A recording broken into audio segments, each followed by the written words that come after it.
ಸುರಿತಾ ಇರುವ ಧಾರಾಕಾರ ಮಳೆ ರೈತರ ಮೊಗದಲ್ಲಿ ಮಂದಹಾಸ ಮೂಡಿಸಿದೆ. ಭಾರೀ ಮಳೆಯಿಂದ ಗುಡ್ಡ ಕುಸಿದು 3 ಜೀವಗಳನ್ನು ಬಲಿ ಪಡೆದಿದೆ.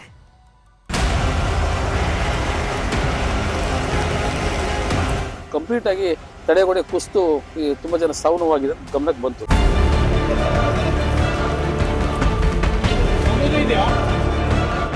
ಕೆಲಸಕ್ಕೆ ಬಂದಿರತಕ್ಕಂತ ಒಂದು ಕುಟುಂಬ ಗಂಡ ಹೆಂಡತಿ ಮತ್ತು 3 ಜನ ಸೇರ್ಕೊಂಡಿದ್ದಾರೆ. ಸರ್ಕಾರ ಏನ್ ಕ್ರಮ ತಗೊಳ್ಬೇಕು ಅದಕ್ಕೆ ನಾವು ಒತ್ತಾಯ ಮಾಡ್ತಕ್ಕಂಥದ್ದು ಮಾಡಿದ್ದೇವೆ. ಅಪ್ಪಳಿಸಿದ ಯಮಗುಡ್ಡ, 3 ಜೀವಂತ ಸಮಾಧಿ. ಮಲಗಿದ್ದವರು ಮಲಗಿದ್ದಲ್ಲೇ ಬಲಿ, ಅಟ್ಟಹಾಸ ಮೆರೆದ ವಿಧಿ. ಇದನ್ನ ದುರಂತ ಅನ್ಬೇಕೋ, ವಿಧಿಯ ಮೋಸದಾಟ ಅನ್ಬೇಕೋ, ಅಥವಾ ಈ ಬಡಪಾಯಿಗಳ ಆಯಸ್ಸು ಇದ್ದಿದ್ದೇ ಇಷ್ಟು ಅನ್ಬೇಕೋ ಒಂದೂ ಗೊತ್ತಾಗ್ತಾ ಇಲ್ಲ. ಯಾಕಂದ್ರೆ ಹುಟ್ಟಿದ್ದೆಲ್ಲೋ ಬೆಳೆದಿದ್ದೆಲ್ಲೋ, ಹೊಟ್ಟೆಪಾಡಿಗಾಗಿ ಕೂಲಿ ನಾಲಿ ಮಾಡ್ತಾ ಊರೂರು ತಿರುಗ್ತಾ ಇದ್ರು. ಹೀಗೆ ಕೂಲಿ ಮಾಡೋದಕ್ಕೆ ಅಂತಾನೆ ಕೊಪ್ಪಳದ ಗಂಗಾವತಿಯಿಂದ ತೀರ್ಥಹಳ್ಳಿಗೆ ಒಂದಷ್ಟು ಮಂದಿ ಬಂದಿದ್ರು. ಇಲ್ಲೇ ಮಣ್ಣಿನ ಕೆಲಸ ಮಾಡಿಕೊಂಡು ಜೀವನ ಸಾಗಿಸ್ತಾ ಇದ್ರು. ರಾತ್ರಿ ನಿದ್ದೆಗೆ ಜಾರಿದವರು ಬೆಳಿಗ್ಗೆ ಸೂರ್ಯನನ್ನ ನೋಡಲೇ ಇಲ್ಲ. ಯಾಕಂದ್ರೆ ಶೆಡ್ ಹಿಂಬದಿಯ ಗುಡ್ಡ ಕುಸಿತಾ ಇದ್ದಂತೆ ಮಲಗಿದ್ದವರು ಅಲ್ಲೇ ಸಮಾಧಿಯಾಗಿದ್ದಾರೆ.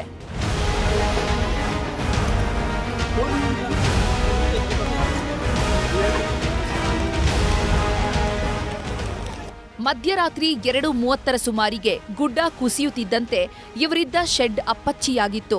ಬಿಟ್ಟು ಬಿಡದೆ ಸುರಿತಾ ಇರೋ ಮಳೆ, ಅಲ್ಲದೆ ಕಗ್ಗತ್ತಲು ಬೇರೆ. ಹೀಗಾಗಿ ಏನೇ ಮಾಡಿದ್ರೂ 3ರನ್ನ ಬದುಕುಳಿಸಿಕೊಳ್ಳೋದಕ್ಕೆ ಆಗಲೇ ಇಲ್ಲ. ತಡೆಗೋಡೆ ಕುಸಿದು ತುಂಬಾ ಜನ ಸಾವು ನೋವಾಗಿದೆ ಗಮನಕ್ಕೆ ಬಂತು. ಸುಮಾರು 4 ಗಂಟೆಗೆ ನಾವು ಬಂದಿದ್ದೀವಿ. ಪಟ್ಟಣ ಪಂಚಾಯತ್ ಅಧ್ಯಕ್ಷರು ಬಂದ್ರು. ಮತ್ತೆ ಎಲ್ಲಕ್ಕಿಂತ ಜಾಸ್ತಿಯಾಗಿ ನಮಗೆ ಇನ್ಫಾರ್ಮೇಶನ್ ಸಿಕ್ತಿದ್ದಂಗೆ 112 ಫೋನ್ ಮಾಡಿದೆ. ತ್ವರಿತಗತಿಯಲ್ಲಿ ಕಾರ್ಯಾಚರಣೆ ಮಾಡ್ತಾ ಇದ್ದಾರೆ. ಈಗ 3 ಬಾಡಿಗಳಿದಾವೆ. ಸುಮಾರು ಒಂದು 3 ವರ್ಷದ ಮಗು ಕೂಡ ಅಂತ ಹೇಳ್ತದೆ. ತೀರ್ಥಹಳ್ಳಿಯ ಇಂದಿರಾನಗರದಲ್ಲಿ ಗುಡ್ಡ ಕುಸಿದಿದೆ ಅನ್ನೋದು ಗೊತ್ತಾಗ್ತಾ ಇದ್ದಂತೆ ರಾತ್ರೋರಾತ್ರಿಯೇ ಕಾರ್ಯಾಚರಣೆ ಶುರುವಾಗಿತ್ತು. ಬೆಳಗಾಗ್ತಾ ಇದ್ದಂತೆ ಇಡೀ ತಾಲೂಕಿಗೆ ಸುದ್ದಿ ಹಬ್ಬಿತ್ತು. ಹೀಗಾಗಿ ಅಗ್ನಿಶಾಮಕ ಸಿಬ್ಬಂದಿಯೆಲ್ಲ ಎಂಟ್ರಿ ಕೊಡ್ತಿದ್ದಂತೆ ಪಕ್ಕದ ಶೆಡ್ನಲ್ಲಿದ್ದ ಓರ್ವನನ್ನ ರಕ್ಷಿಸಿ ಆಸ್ಪತ್ರೆಗೆ ದಾಖಲಿಸಿದ್ರು. ಆದ್ರೆ ಗಂಡ, ಹೆಂಡತಿ, ಮಗು ಮಾತ್ರ ಮಧ್ಯಾಹ್ನದವರೆಗೂ ಪತ್ತೆಯಾಗಲೇ ಇಲ್ಲ.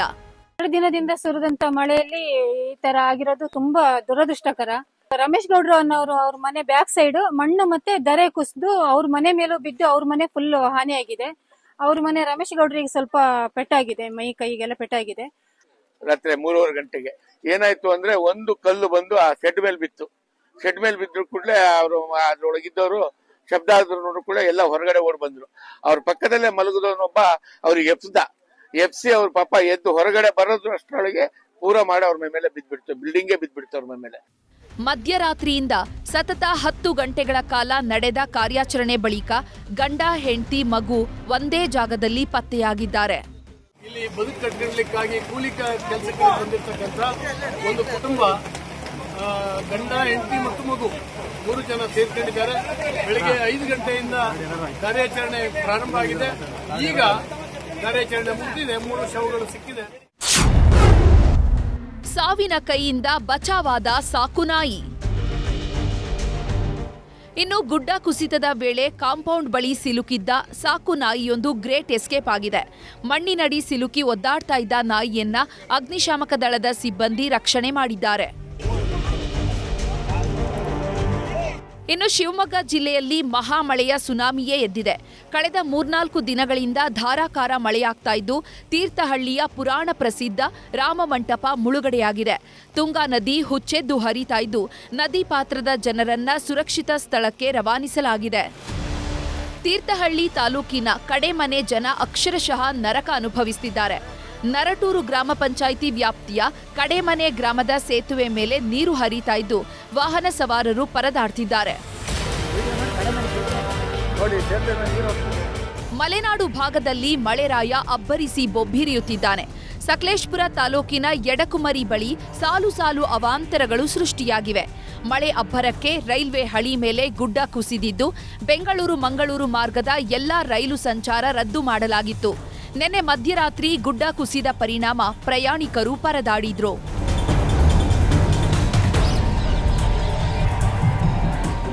ಚಿಕ್ಕಮಗಳೂರು ಜಿಲ್ಲೆಯಲ್ಲಿ ವರುಣನ ಅಬ್ಬರ ಹೇಳತೀರದಂತಾಗಿದೆ.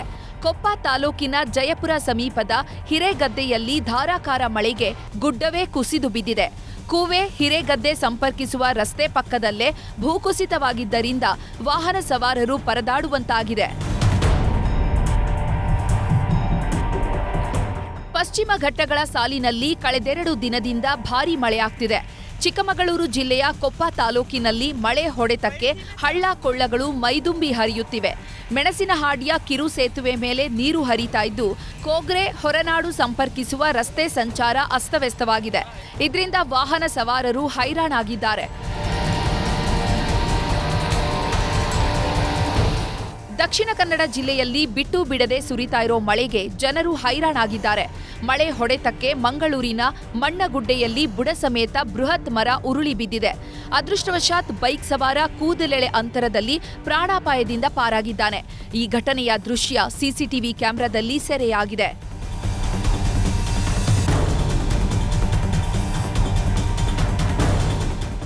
ಇನ್ನು ಉತ್ತರ ಕನ್ನಡ ಜಿಲ್ಲೆಯಲ್ಲಿ ಕಳೆದೆರಡು ದಿನಗಳಿಂದ ಎಡಬಿಡದೆ ಮಳೆ ಅಬ್ಬರಿಸ್ತಾ ಇದೆ. ಶಿರಸಿಯಲ್ಲಿ ಸುರಿದ ಮಳೆಗೆ ಬಡಾವಣೆಗಳೆಲ್ಲ ಜಲಾವೃತವಾಗಿದ್ದು, ಮನೆಗಳಿಗೂ ನೀರು ನುಗ್ಗಿದೆ. ಕೋಟೆ ಕೆರೆ ಕೋಡಿ ಬಿದ್ದಿದ್ದು, ರಸ್ತೆ ಮೇಲೆಲ್ಲ ನೀರು ಹರಿಯುತ್ತಿದೆ.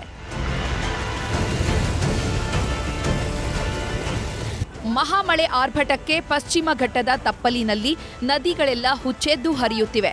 ಉಡುಪಿ ಜಿಲ್ಲೆಯ ಕಾರ್ಕಳದ ಈದು ಗ್ರಾಮದಲ್ಲಿ ಕಿರು ಸೇತುವೆ ಮುಳುಗಿದ್ದು, ಹಲವು ಮನೆಗಳಿಗೆ ಸಂಪರ್ಕ ಕಟ್ಟಾಗಿದೆ.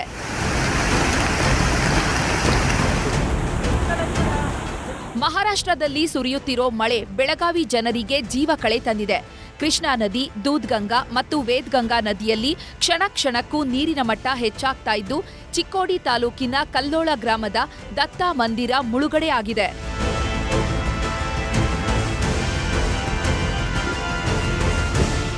ಕೊಡಗಿನಲ್ಲಿ ಸುರಿತಾ ಇರೋ ಭಾರೀ ಮಳೆಯ ಪರಿಣಾಮ ಹಾರಂಗಿ ಜಲಾಶಯದಿಂದ ಅಪಾರ ಪ್ರಮಾಣದ ನೀರು ಹೊರಬಿಡಲಾಗ್ತಾ ಇದೆ. ಹೀಗಾಗಿ ಕೆಆರ್ ನಗರ ತಾಲೂಕಿನ ಚುಂಚನಕಟ್ಟೆ ಫಾಲ್ಸ್ಗೆ ಜೀವ ಕಳೆ ಬಂದಿದೆ. ಡ್ರೋನ್ ಕ್ಯಾಮೆರಾದಲ್ಲಿ ಜಲಧಾರೆಯ ವೈಭವ ಸೆರೆಯಾಗಿದೆ.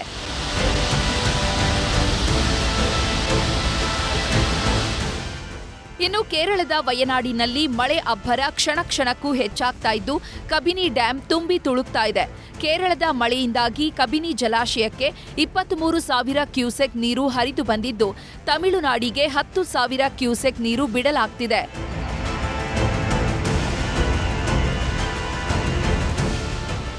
ಒಟ್ನಲ್ಲಿ ಕಾವೇರಿ ಸಮಸ್ಯೆಗೆ ತಾತ್ಕಾಲಿಕ ಬ್ರೇಕ್ ಬಿದ್ದಿದೆ. ಮಲೆನಾಡು ಕರಾವಳಿಯಲ್ಲಿ ಹುಚ್ಚೆದ್ದು ಮಳೆ ಆಗ್ತಾ ಇದೆ. ಆದರೆ ಉತ್ತರದಲ್ಲಿ ಮಾತ್ರ ಬರ ಭೀಕರ ತಾಂಡವವಾಡ್ತಿದೆ. Bureau report, news 18. ರಾಜ್ಯದಲ್ಲಿ ಎಲ್ಲೆಲ್ಲಿ ಮಳೆ ಆಗಿದೆ ಅಲ್ಲಿ ಅನೇಕ ಅವಾಂತರಗಳು ಸಮಸ್ಯೆ ಆದರೆ ಅನೇಕ ಕಡೆ ಭೀಕರ ಬರಗಾಲ ಇನ್ನೂ ಕೂಡ ಇದೆ. ಇದು ರಾಜ್ಯದ ಕಥೆಯಾದ್ರೆ ನಮ್ಮ ಪಕ್ಕದ ರಾಜ್ಯ ಕೇರಳದಲ್ಲಿ ಮಳೆಗಾಲ ಬಂತು ಅಂದ್ರೆ ಯಾವಾಗ ಏನಾಗುತ್ತೋ ಅನ್ನುವ ಪರಿಸ್ಥಿತಿ ನಿರ್ಮಾಣವಾಗ್ಬಿಡತ್ತೆ. ಪ್ರತಿ ವರ್ಷದಂತೆ ಈ ವರ್ಷವೂ ನೆರೆಯ ಕೇರಳದಲ್ಲಿ ವರುಣ ಅಬ್ಬರಿಸಿ ಬೊಬ್ಬಿರಿಯುತ್ತಿದ್ದಾನೆ. ವರುಣನ ಆರ್ಭಟಕ್ಕೆ 3 ಮಕ್ಕಳು ಸೇರಿದಂತೆ 8 ಮಂದಿ ಸಾವನ್ನಪ್ಪಿದ್ದಾರೆ. ಮಳೆಯಿಂದಾದ ಅವಾಂತರ ಒಂದೆರಡಲ್ಲ. ಕೇರಳದಾದ್ಯಂತ ಸುರಿತಾ ಇರುವ ಈ ಮಹಾಮಳೆಗೆ ಜನ ತತ್ತರಿಸಿ ಹೋಗಿದ್ದಾರೆ. ಕರ್ನಾಟಕದ ನೆರೆಯ ಕಣ್ಣೂರು ಜಿಲ್ಲೆಯಲ್ಲಿ 320 ಮಿಲಿಮೀಟರ್ ಮಳೆಯಾಗಿದೆ. ಸಾವಿರಾರು ಜನರನ್ನ ಸ್ಥಳಾಂತರ ಮಾಡಲಾಗಿದೆ. ನೂರಾರು ಜನ ಮನೆ ಮಠಗಳನ್ನು ಕಳ್ಕೊಂಡು ನಿರಾಶ್ರಿತರಾಗಿದ್ದಾರೆ. ಈಗ ಪರಿಹಾರ ಕೇಂದ್ರಗಳನ್ನೂ ಅಲ್ಲಿ ತೆರೆಯಲಾಗಿದೆ. ಶ್ರೀ ಕಂದಪುರಂನ ಪುರಸಭೆ ವ್ಯಾಪ್ತಿಯಲ್ಲಿ ಅಧಿಕ ಮಳೆಯಾಗಿದ್ದು ಇಡೀ ನಗರ ಜಲಾವೃತವಾಗಿದೆ. ನಗರದ ಪ್ರಮುಖ ರಸ್ತೆಗಳು ಕೆರೆಯಂತಾಗಿದ್ದು ಜನಜೀವನ ಸಂಪೂರ್ಣ ಅಸ್ತವ್ಯಸ್ತವಾಗಿದೆ.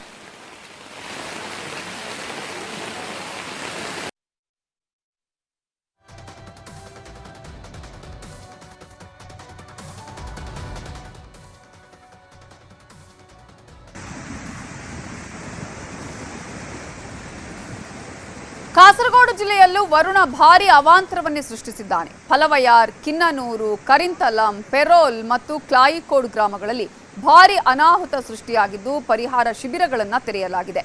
ಅಲ್ಲದೆ ಮತ್ತೆ ಭಾರೀ ಮಳೆಯ ಮುನ್ಸೂಚನೆ ಸಿಕ್ಕಿದ್ದು ಹೈ ಅಲರ್ಟ್ ಘೋಷಣೆಯಾಗಿದೆ. ಕೊಚ್ಚಿಯಲ್ಲಿ ಭಾರೀ ಪ್ರಮಾಣದ ಮಳೆಯಾಗ್ತಾ ಇದೆ. ಪರಿಣಾಮ ಪ್ರಸಿದ್ಧ ಆಲುವಾ ಶಿವ ದೇವಾಲಯವು ಪ್ರವಾಹದ ನೀರಿನಲ್ಲಿ ಮುಳುಗಡೆಯಾಗಿದೆ. ದೇವರ ದರ್ಶನವನ್ನೇ ಸ್ಥಗಿತಗೊಳಿಸಲಾಗಿದೆ. ಅಲ್ಲದೆ ದೇಗುಲದ ಸುತ್ತಮುತ್ತಲಿನ ಪ್ರದೇಶ ಜಲಾವೃತವಾಗಿ ಜನಜೀವನ ಅಸ್ತವ್ಯಸ್ತವಾಗಿದೆ. ಇನ್ನು ಕೇರಳದ ಕೋಝಿಕೋಡ್ ಮೈಸೂರು ರಾಷ್ಟ್ರೀಯ ಹೆದ್ದಾರಿಯಲ್ಲಿ ಮಳೆ ಆಗಿದ್ದು ಭಾರೀ ಅವಾಂತರವನ್ನೇ ಸೃಷ್ಟಿಸಿದೆ. ರಸ್ತೆಗಳು ಪ್ರವಾಹದಲ್ಲಿ ಸಂಪೂರ್ಣ ಮುಳುಗಿದ್ದು ಎಂಗಪುಳ ಪ್ರದೇಶದಲ್ಲಿ ವಾಹನ ಸಂಚಾರ ಸಂಪೂರ್ಣವಾಗಿ ಸ್ಥಗಿತಗೊಂಡಿದೆ. ಪಟ್ಟಣಂತಿಟ್ಟ, ಇಡುಕ್ಕಿ ಜಿಲ್ಲೆಗಳಲ್ಲೂ ಧಾರಾಕಾರ ಮಳೆ ಸುರಿದಿದ್ದು ಇಡೀ ಪ್ರದೇಶಗಳು ನದಿಯಂತಾಗಿವೆ. ಅಂಗಡಿ ಮುಂಗಟ್ಟುಗಳಿಗೆ ನೀರು ನುಗ್ಗಿದ್ದು ಜನರನ್ನ ಸ್ಥಳಾಂತರಿಸಲಾಗಿದೆ.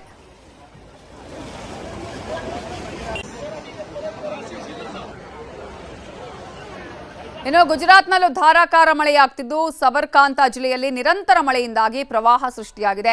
ಈದರ್ ಟೌನ್ನಲ್ಲಿ ಕಾರೊಂದು ಪ್ರವಾಹದ ನೀರಲ್ಲಿ ಕೊಚ್ಚಿ ಹೋಗಿದೆ. ಇನ್ನು ತಗ್ಗು ಪ್ರದೇಶಗಳಿಗೆಲ್ಲ ನೀರು ನುಗ್ಗಿ ಭಾರೀ ಅವಾಂತರವೇ ಸೃಷ್ಟಿಯಾಗಿದೆ.